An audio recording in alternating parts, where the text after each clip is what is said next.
What is going on, everybody? Welcome into another edition of the Daily Energy Newsbeat Stand-Up here on this gorgeous Wednesday, April 26, 2023. As always, I'm your humble correspondent, Michael Tanner, coming to you from an undisclosed location here in Dallas, Texas. Another solo show for me today, but we have a special treat at the end, which I will get to after our quick market update.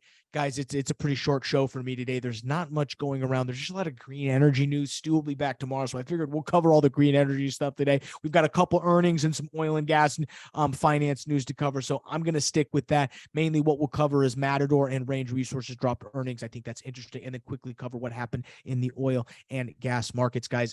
And then at the end, I have a great interview with the team member, Paul Graham. I will get to that after our segment here shortly. But guys, as always, these stories come from the world's greatest website, energynewsbeat.com. We need to continue to beat Stu. So please download this episode, tell your friends, share this specific episode so that we can have enough downloads to beat Stu, because his solo shows somehow do better than mine, which is depressing. But that is okay. www.energynewsbeat.com, the best place for all of your energy news. Stu does a fantastic job of making sure all of those stories are up to date. Dashboard.energynewsbeat.com, our data and news combo. Get it while you still can. I mean, from an oil and gas finance standpoint today, guys, prices slumped a little bit on two things. We had dollar index rise.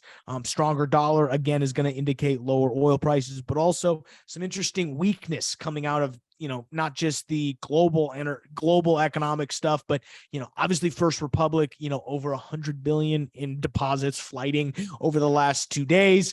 Not going to be good when the dust settles on that. I think mainly we saw consumer confidence drop a little bit. I'm a little bit concerned. We also had some weak refining margins that are dropping globally. The IEA dropped some interesting data there. So, I think the quote from Dennis Kistler, he's the senior VP of trading over BOK Financial, sums it up best. The near-term pressure has been from rising interest rates and the refinery run rate margin contracted, which could be a sign that demand is slipping. So that's not good, because at the end of the day, we are a supply demand business. So as, demand goes, so will prices go. But again, today we are keying off that dollar index and some of that global fear. I thought something that's very interesting. We got a 6 million barrel draw estimated from the APIs. You guys listen to this on Wednesday, you will know what the EIA crude oil storage draw is. But as we were sitting here about 7:15 API on Tuesday, the API thinks it's going to be a 6 million barrel draw. So take that into account when we see that number. Why it's so crazy is a forecasted of 1.6 million barrel draw. So we got to love that. Moving over to natural gas, we actually saw a little bit of a rise up to about $3.32 as we opened the nightly trading session. Currently, yesterday's session ended about $2.15, which is a little bit lower off the ring again.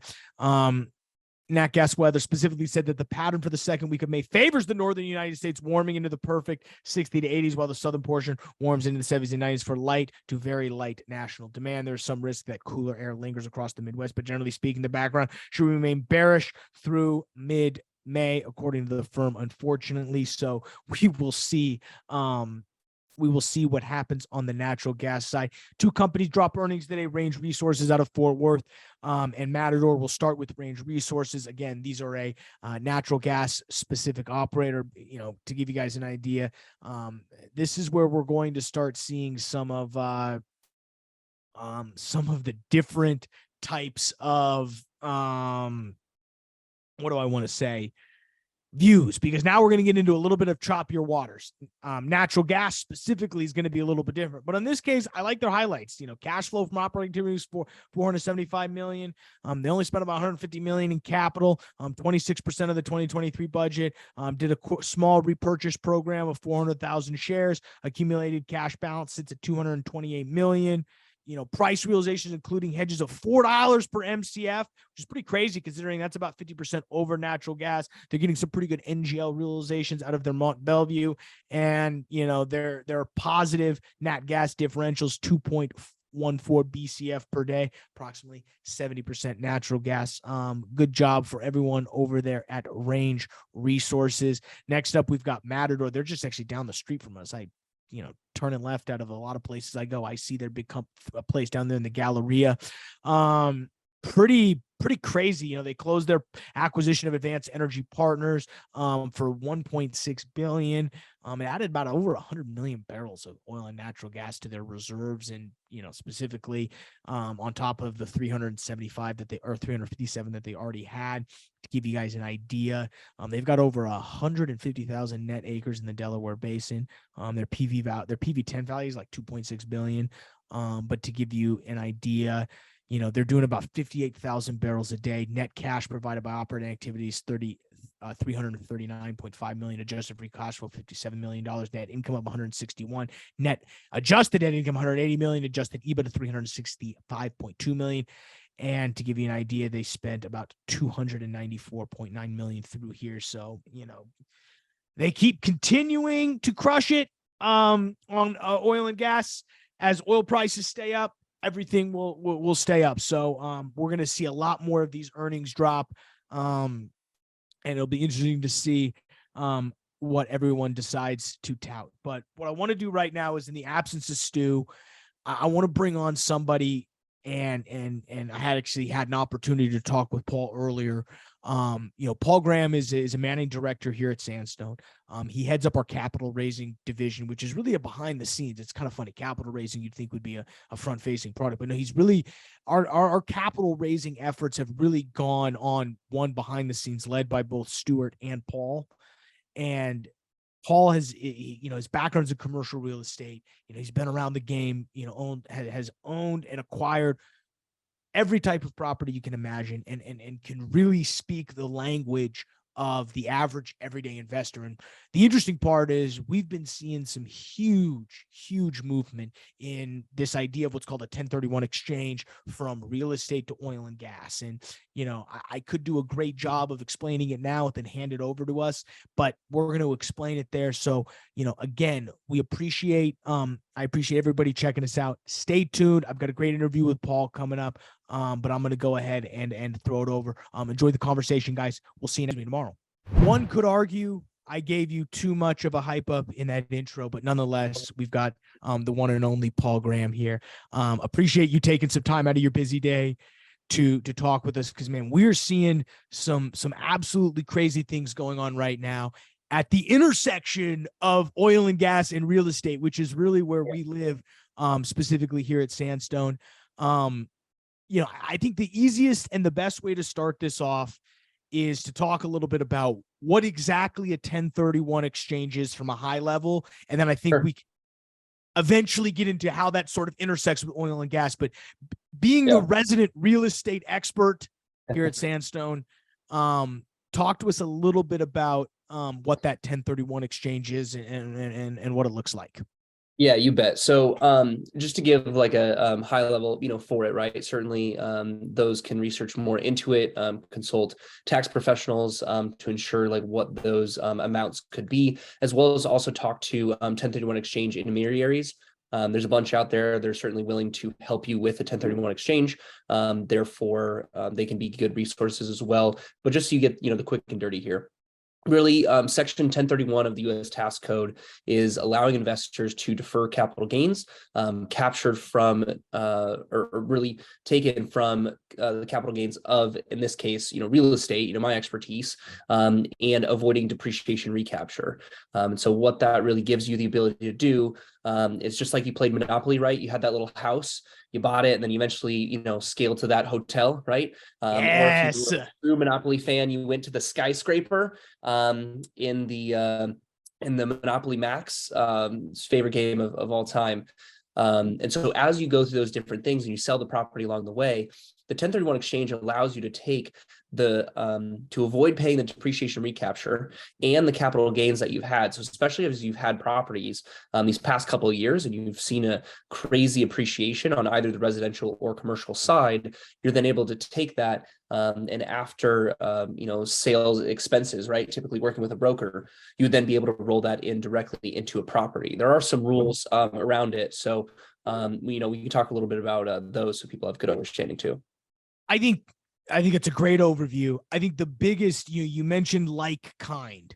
What does that exactly mean? Like, I mean, I'm assuming just like real estate for real estate, business for business, Yeah. is that what you mean by that?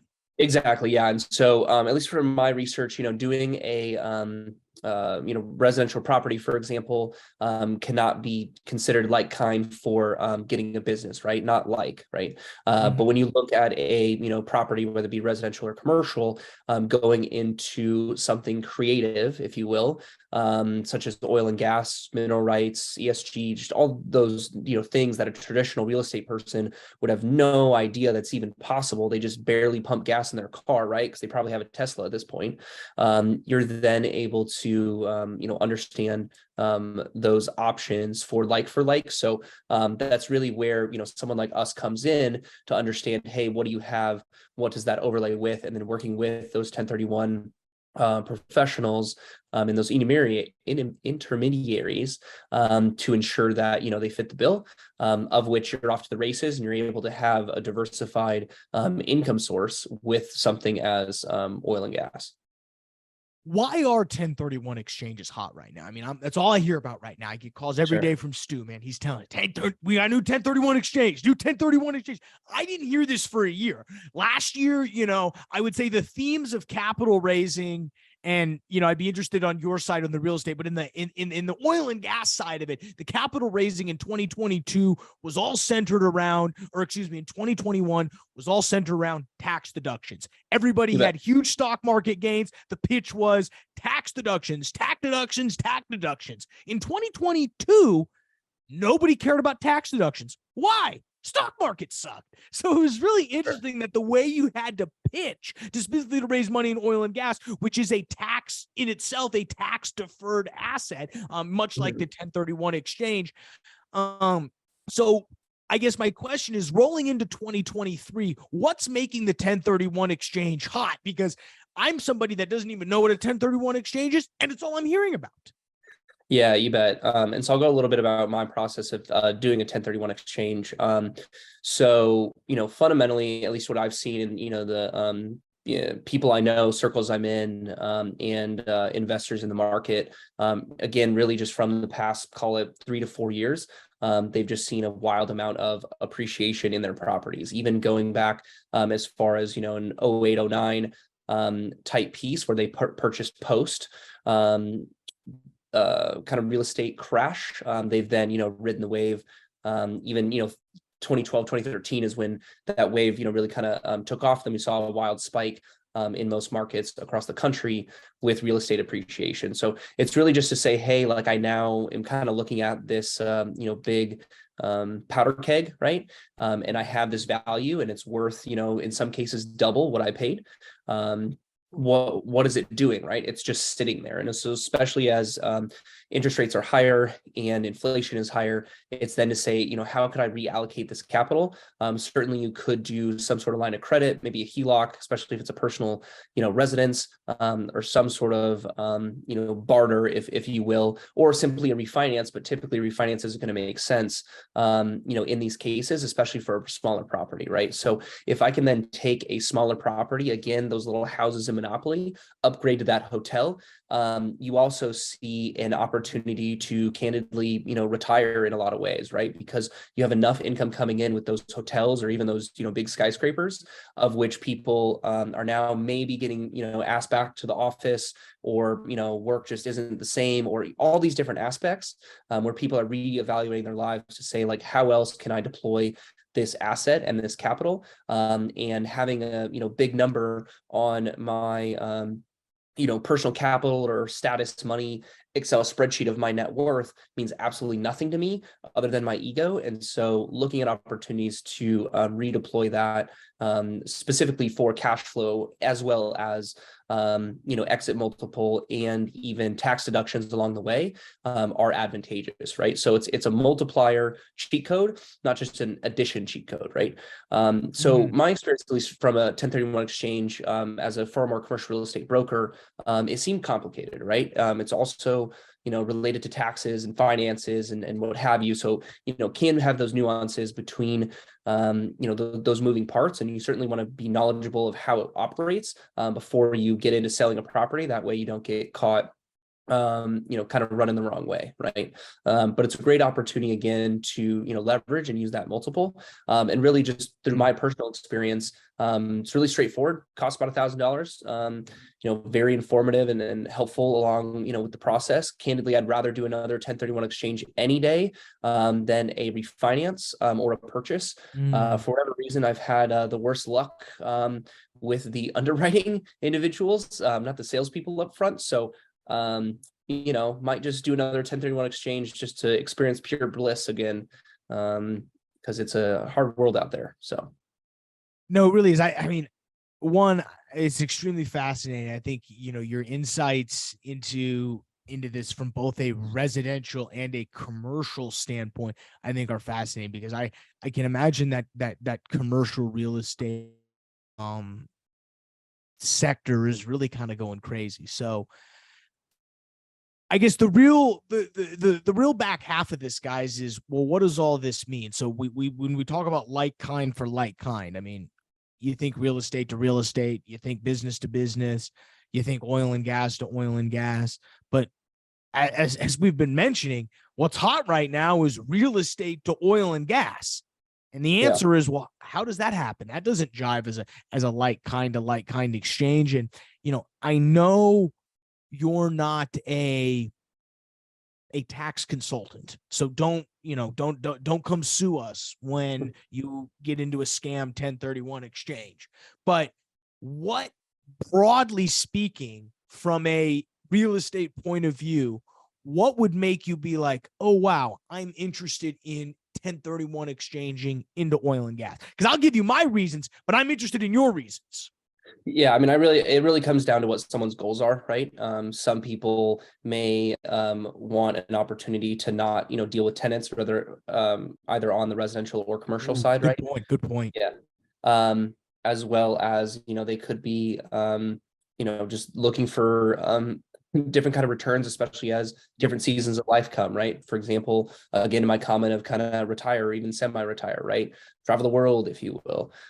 So I think it really depends on the individual of why someone would look at it, and how they would look at it is they would consult their, CPA, recommend getting one if you don't have one, or at the very least paying a CPA, call it $300 an hour, to go through, your tax return to understand specifically with the property, with the depreciation, schedule, and, the capital gain that you have with the property. Also look up, if you're on the residential side, specifically the 2 for 5 rule, right? So if you live in your primary residence 2 out of 5 years, you're able to sell that with limits of either $250,000, no issue of paying capital gains as a single individual, or $500,000 if you're married.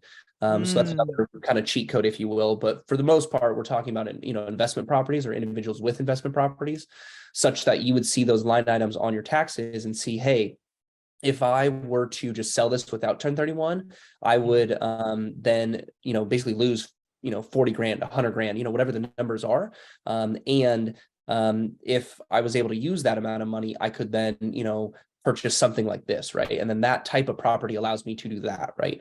So it's really playing the, future game and kind of bringing it present is really where, things are for, their options. I know why I would do it.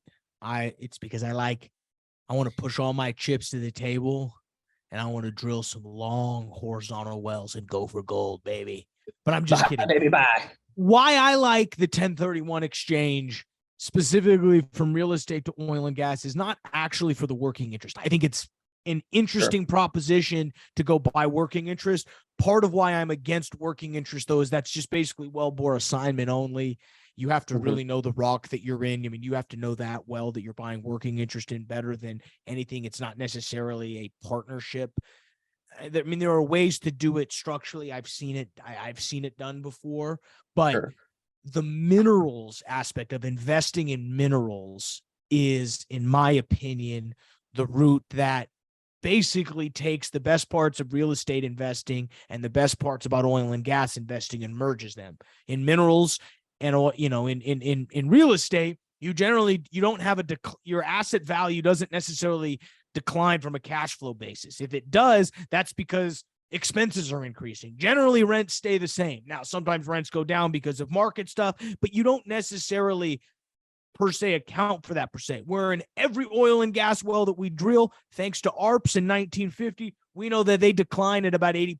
We know they decline exponentially. So it just is what it is, guys. That's where people will say, oh, you're an oil man, you're a gambler. Well, yeah, because if the well hits, I'm going to pay out in 6 months. If it doesn't hit, I'm going to be at the tail end of an exponential curve that 15 years later, I'm hoping that 3 barrels a day puts me over the edge. What is nice about minerals is it's steady, is you eliminate some of that boom or bust from buying working interest and get you into much more steady assets, with the idea that if somebody drills a new well on it, you could access the minerals. Because remember, the minerals is off the top.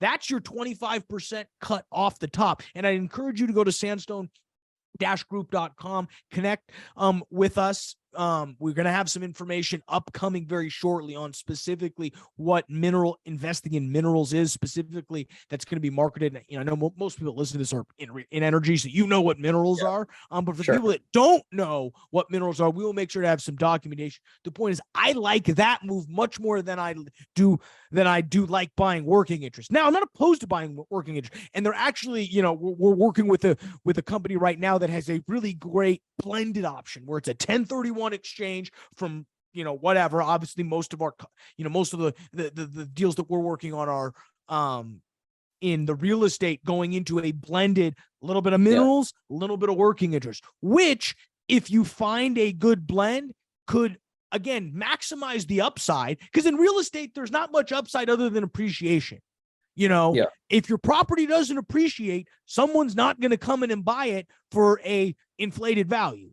Now, if you do have, if the asset is worth more, in 2 years than it was, that, sure, you'll get that incremental gain, but the quote unquote potential returns are much, much higher in oil and gas. So if you go the blended route, in my opinion, you find a risk profile that, broadly speaking, seems to be working for a lot of people.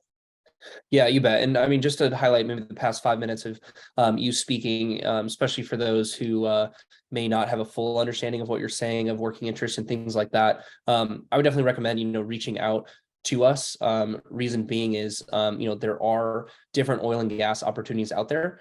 Certainly, some of them are simply poking holes in the ground, right, and are very risky. And so for the deals we're kind of working with, they are blended. They typically are, using working interest and a variety of different solutions. And I only say that in the sense of, I've been fascinated by mineral rights in oil and gas because it's not, straightforward, which really just relies on, the right people giving you the right information to understand, right? So it's not a multifamily property that has an, 6 cap, let's call it these days. That's very bread and butter, and it, it's replicated across the board. Like a multifamily is a multifamily is a multifamily, right? That's not the case with oil and gas.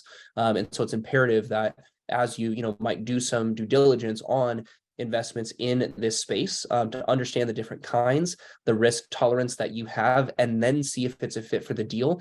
It's just like eating before going to the grocery store. Don't go to the grocery store hungry, because you might end up, getting things that you don't want. Then you're upset. You get all the best snacks, though. Remember when you ate my Eggo chocolate chip waffles? I still do. But I ate a lot of your food growing up, so I'm sure that was on the list. An important aspect I just wanted to, mention, right? Whether you do a transaction with us or someone else, I mean, really, it's just, we're here as an educational opportunity to share, the opportunities we have with the people that we work with, really just to help you, with your life and your investment portfolio. Absolutely. Where can people find you, man? Online, typically best way to get a hold of me specifically is, just hit the contact us on the Sandstone Dash Group page. Reason being is those get filtered to all of us. Sometimes a couple of us will hop on sometime, or could just be one of us individually. But appreciate you having me on, talking about this. Happy investing. Yeah, we'll get your contact info in the description. We appreciate you popping on, taking a little bit of time out of your evening, man. We'll talk soon. Thank you.